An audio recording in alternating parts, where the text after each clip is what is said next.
Hai, Male. Hai Cil, gimana nih Selamat kabar? malam. Baik. Lu gimana? Gue baik sih. Nah ini selamat datang ya semuanya di Pungkas. Iya nih, malam ini lu pada bakal dikenalin dengan dua MC cakep-cakep kayak kita ya nggak, Val ya? Iya dong, Dengan gue, Cila, dari jurusan Bisnis Ekonomi, sama partner gue nih.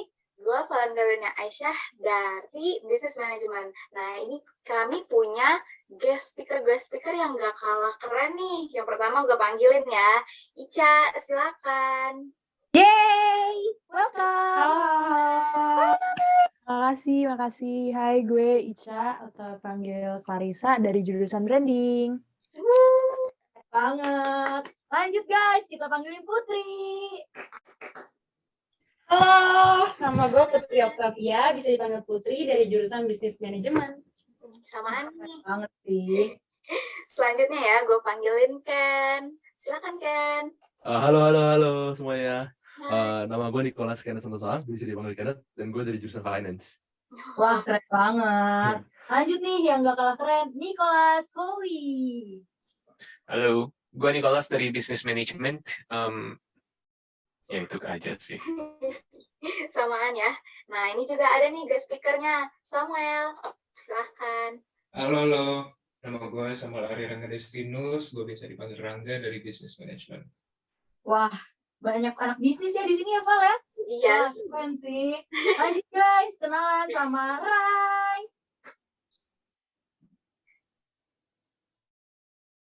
Halo, Rai. sorry tadi itu. Ya, halo, nama saya Rehan. Panggilnya Ria aja, saya dari jurusan Bismet. Wah, sama tadi ya. Bismat nih. Lanjut. Selanjutnya nih, Farel.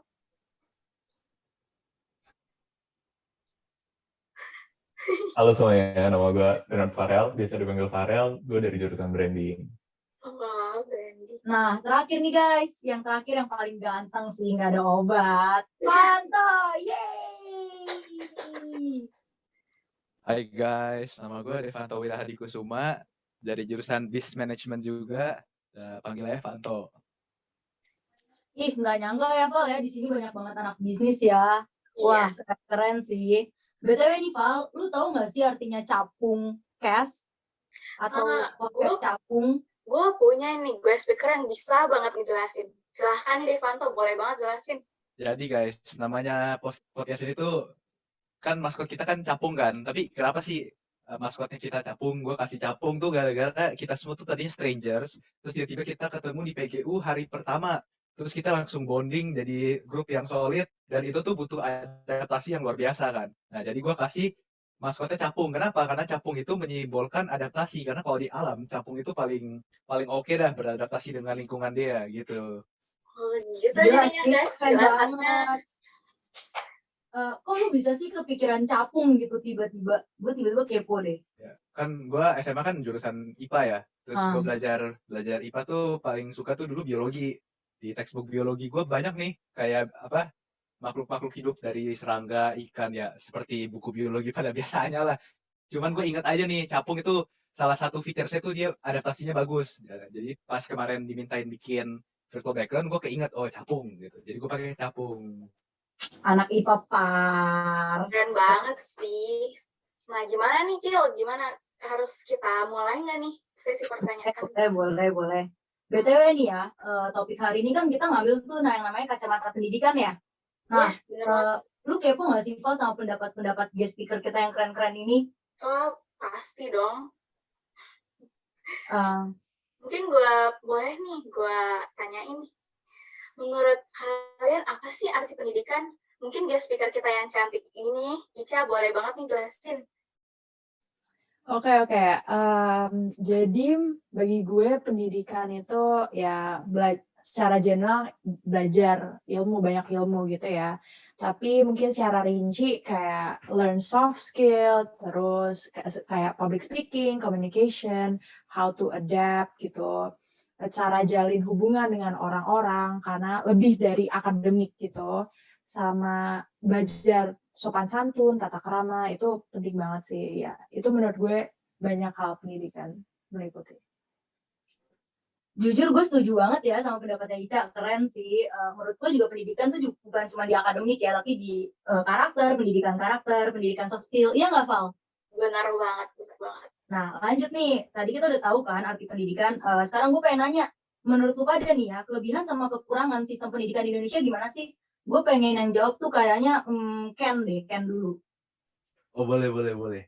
Nah, kalau misalnya menurut gue sendiri sih, kelebihan sama kekurangan pendidikan di Indonesia itu sebenarnya masih banyak ya. Cuma yang gue sebutin yang gue rasa aja nih. Kalau kelebihannya menurut gue pertama itu Indonesia kan sekarang pakai sistem kurikulum yang tersendiri kan ya, di mana setiap murid itu diajak untuk aktif dalam forum, diajak untuk bisa memberikan pendapat sendiri, dan menurut gue itu bagus banget tuh buat training di masa depan nanti. Mungkin di kedepannya pas lagi kerja itu kan pasti dibutuhkan tuh yang namanya sifat open minded, atau kita juga harus bisa speak up gitu pendapat kita. Nah, kalau kekurangannya sendiri gue rasa lebih ke konten atau isi dari kurikulumnya sih. Kenapa? Soalnya gue rasa pendidikan Indonesia itu terlalu spesifik. Terutama contohnya nih, kalau misalnya gue ambil dari matematika. Nah, walaupun gue suka banget tuh belajar matematika, tapi mungkin orang lain tidak terlalu suka. Kenapa? Soalnya terlalu dalam nggak sih?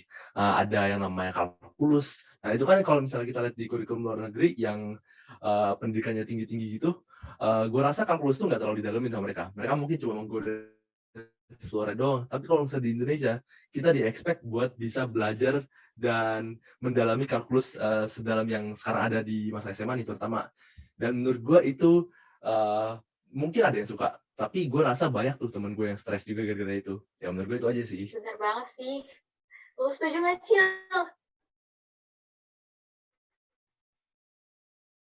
Gue setuju sih, jadi kayak Iya, benar-benar. Kira-kira dari Ken nih ada yang mau melanjutkan dari gestar kamu? Ada dong.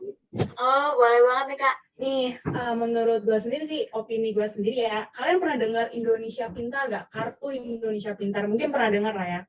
Nah, itu kelebihan sih, salah satu kelebihan yang dimiliki pendidikan Indonesia. Berarti pemerintah concern banget nih sama, apalagi Kartu Indonesia Pintar ini kan dikhususin buat anak-anak yang kekurangan buat sekolah. Jadi dibikin nih Kartu Indonesia Pintar. Itu kelebihannya. Tapi balik lagi nih kekurangannya itu masalahnya Indonesia Pintar ini tuh penyebarannya merata atau enggak. Terus gue baca nih di berita, itu aja beritanya udah lama banget, tahun 2015, tulisannya tuh Mensos, Menteri Sosial akui sebaran Kartu Indonesia Pintar itu belum merata. Jadi ya menurut gue itu termasuk ada kelebihan, ada Kartu Indonesia Pintar, tapi balik lagi ada kekurangannya, yaitu kurang merata kan penyebarannya. Jadi belum banyak orang yang dapat. Itu aja sih dari gue. Wah, keren banget ya. Kalau gitu, kira-kira masih ada yang mau nambahin nggak nih ya? Cil? Kayaknya ada deh. Nicholas sudah nggak sabar nih. Jadi poin gue kurang lebih sama kayak tadi poinnya si Kenneth. Ya memang pendidikan Indonesia secara kurikulum on paper ya it's good. Dia mendorong murid-murid untuk aktif, tapi secara eksekusinya gue bilang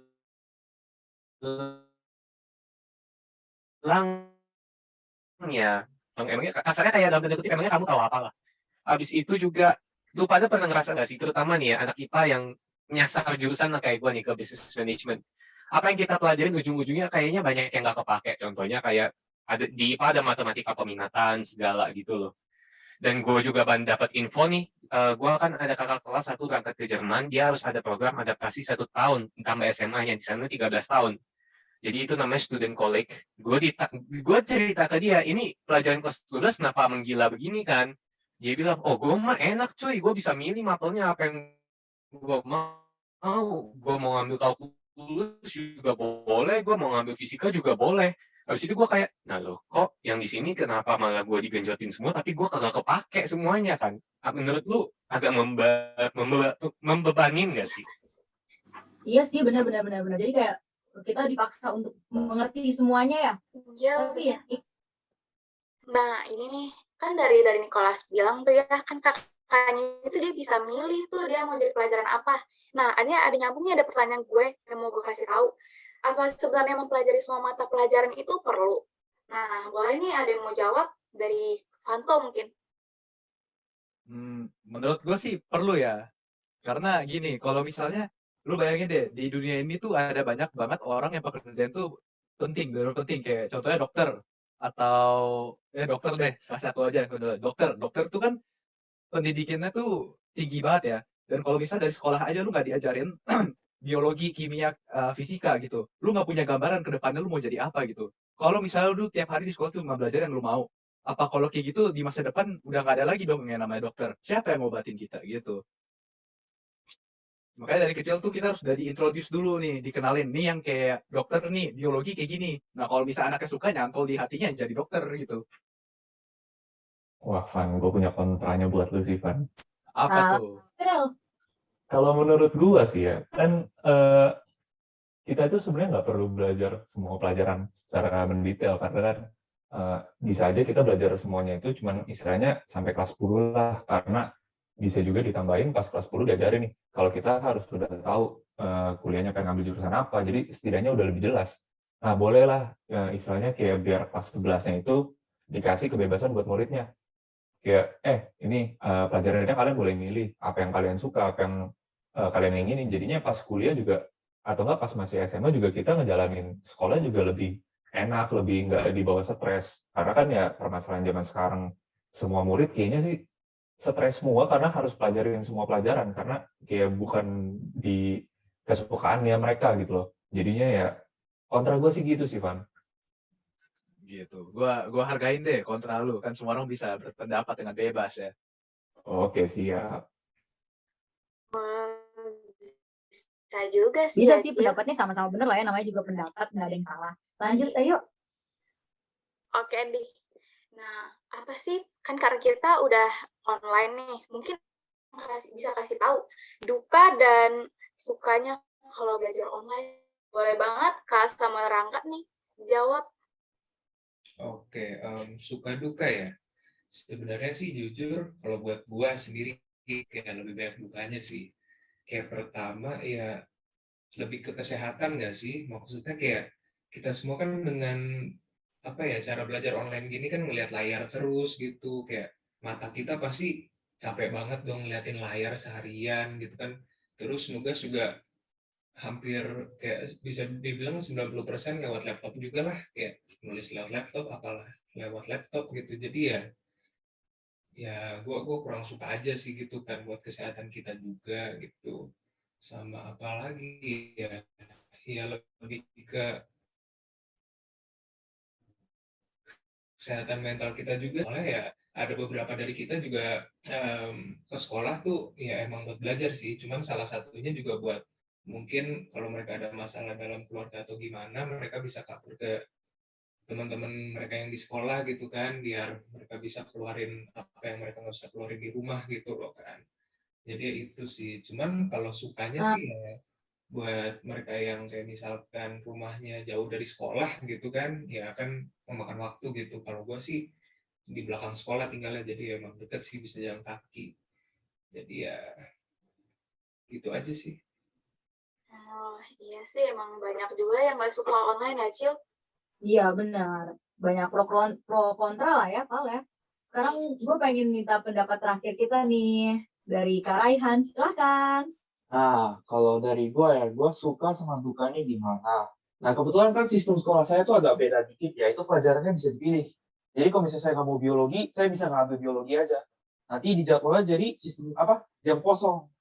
Nah, buat saya itu jadi enak karena di rumah jam kosong itu saya bisa gunakan untuk kerjain PR atau mungkin kalau misalnya benar-benar nggak ada apa-apa, masuk ke kasur.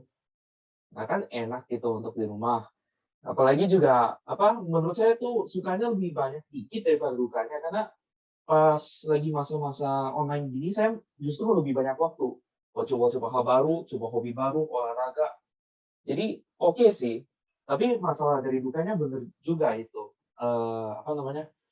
Susah kontak sama teman, mental health-nya juga kurang, plus matanya lama-lama sakit ya, komputer terus. Mungkin pendapat saya bersegitu aja. Bagus sih. Udah segitu aja ya, Val ya? Iya sih, menurut gue itu udah cukup banget sih. Ya udah, makasih ya guys. See you. Makasih Makasih guys. banget. Bye. Nah,